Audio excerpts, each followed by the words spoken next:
అంగన్వాడీ సోదరీమణులందరికీ నమస్కారం. అంగన్వాడీ అప్డేట్స్ కోసం ఇంకా ఎవరైనా సబ్స్క్రైబ్ చేసుకోతే వెంటనే సబ్స్క్రైబ్ చేసుకోండి. చాలామంది వీడియో చూస్తున్నారు కానీ లైక్ చేయడం లేదు. ఖచ్చితంగా లైక్ చేయండి. భవిష్యత్తులో మీకు మరిన్ని వీడియోలు అందించడానికి అవకాశం ఏర్పడుతుంది. ఇక విషయంలోకి వెళ్తే తెలంగాణ రాష్ట్ర వ్యాప్తంగా మరియు ఏపీ రాష్ట్ర వ్యాప్తంగా అంగన్వాడీల తనిఖీలు అయితే ఎక్కువగా చేస్తున్నారు.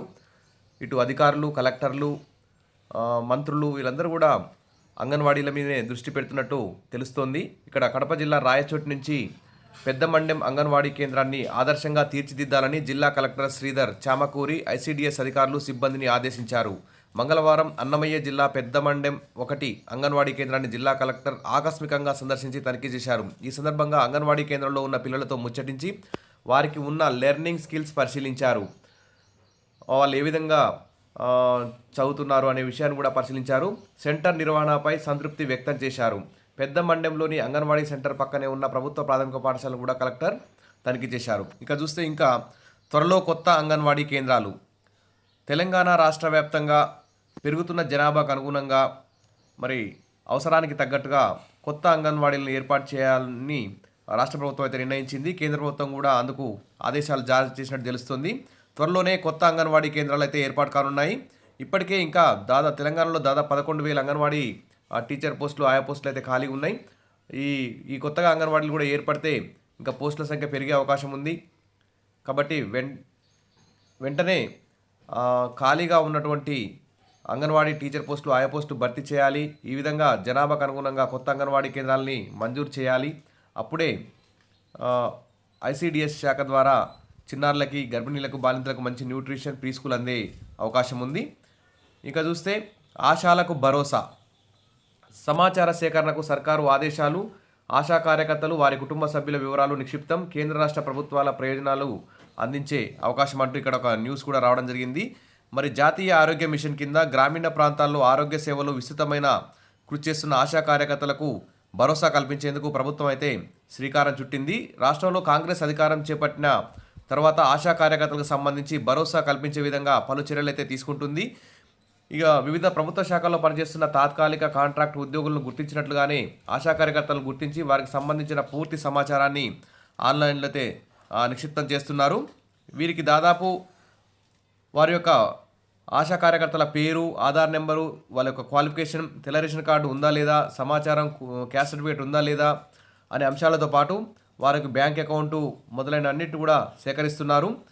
మరి పూర్తి స్థాయిగా అధికారులైతే ఆశా కార్యకర్తలకు భరోసా ఇచ్చే విధంగా కనిపిస్తుంది. ఇక వీరికి కేంద్ర ప్రభుత్వం ద్వారా అందేటువంటి ప్రధానమంత్రి జీవన జ్యోతి బీమా యోజన పథకం వర్తించేలా చర్యలు తీసుకుంటున్నారు. అలాగే ప్రధానమంత్రి శ్రమయోగి మాన్ ధాన్ పథకంలో కూడా చేర్చనున్నారు వీరిని. ఆయుష్మాన్ భారత్ హెల్త్ కార్డులు కూడా అందజేస్తారట వీరికి. పాటు ఇన్సూరెన్స్ స్కీమ్లో కూడా ఆశా కార్యకర్తల సమాచారాన్ని నిక్షిప్తం చేసేందుకు చర్యలు అయితే తీసుకుంటున్నారు. ఇక కుటుంబ సమాచారం కూడా ఈ పొందుపరుస్తున్నారు. ఆశా కార్యకర్తలతో పాటు వారి కుటుంబ సభ్యుల సమాచారాన్ని కూడా అధికారులు సేకరిస్తున్నారు. ప్రమాదవశాత్తు ఆశా కార్యకర్తలు మరణిస్తే వారి నామినీ డీటెయిల్స్ కూడా సేకరిస్తున్నారు. భర్త, తల్లిదండ్రులు, అత్తమామలు, పిల్లలకు సంబంధించిన పూర్తి సమాచారం కూడా సేకరించి ప్రత్యేక పోర్టల్లో నిక్షిప్తం చేస్తున్నారు. ఆశా కార్యకర్తలు పనిచేస్తున్న జిల్లాల వారీగా ప్రాథమిక ఆరోగ్య కేంద్రాలు, గ్రామాలు, ఆశా కార్యకర్తలకు ఇప్పటికే శిక్షణ అందిందా లేదా, జాతీయ ఆరోగ్య కార్యక్రమాల అమల్లో వీరికి అవసరమైన శిక్షణ వంటి సమాచారం కూడా తీసుకుంటున్నారు. ఇటీవల ఆశా కార్యకర్తలు తమకి జీతం పెంచాలని, తమకు ఉద్యోగ భద్రత కల్పించాలని జిల్లా స్థాయిలో, రాష్ట్ర స్థాయిలో ఆందోళనలు చేస్తున్నారు. దానికి అనుగుణంగానే ప్రభుత్వం దిగివచ్చి ఆశాలకు భరోసా ఇచ్చే విధంగా ప్రభుత్వం అయితే ఏర్పాట్లు అయితే చేస్తున్నట్టు తెలుస్తోంది.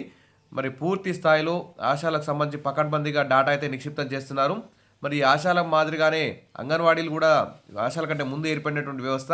అంగన్వాడీ టీచర్లు, ఆయాలకు కూడా వారికి ప్రతి రాష్ట్ర ప్రభుత్వం అందించే ప్రతి పథకం, కేంద్ర ప్రభుత్వం అందించే ప్రతి పథకం కూడా వర్తింపచేసేలా చూడాలి.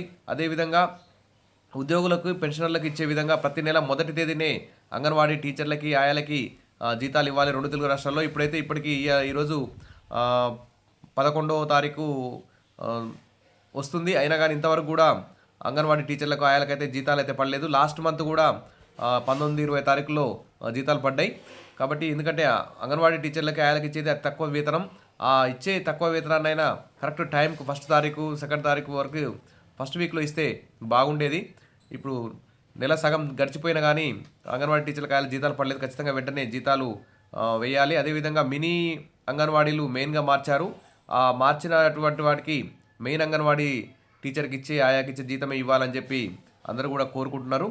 ప్రభుత్వం ఈ దిశగా చర్యలు తీసుకుంటుందని చెప్పి అంగన్వాడీ సమస్యలు పరిష్కరిస్తుందని చెప్పి ఆశిద్దాం. Wish all the best. మరిన్ని అప్డేట్స్ కోసం మన ఛానల్ని సబ్స్క్రైబ్ చేసుకోండి, వీడియోస్ లైక్ చేయండి, ఫ్రెండ్స్ షేర్ చేయండి. Thank you.